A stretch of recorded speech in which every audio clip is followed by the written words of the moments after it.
Now, let's take a look at the user interface of Wordless. At the top is a title bar where you can check the version number of Wordless. Under it lies the menu bar. The File menu is used to open, select, deselect, and close files, which will be elaborated on in the next section of the tutorial. The Preferences menu is used to customize the settings of Wordless and change the appearance of the interface. For example, in the Settings panel, users can modify settings relating to data processing and figure generation. And under Display Language, you may change the display language of the interface after restarting the program.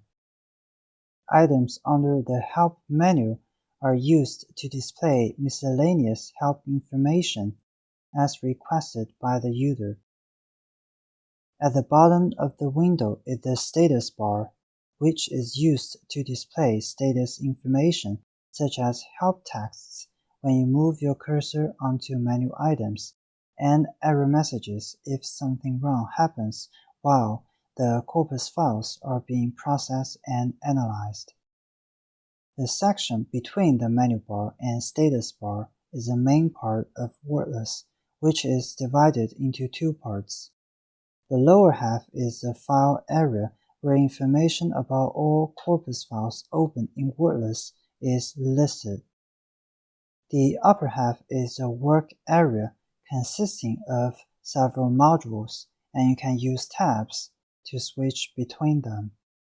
Each module can be further divided into the Results area on the left and the Settings area on the right. In the Settings area, users can determine how their corpus data should be processed, analyzed, and displayed.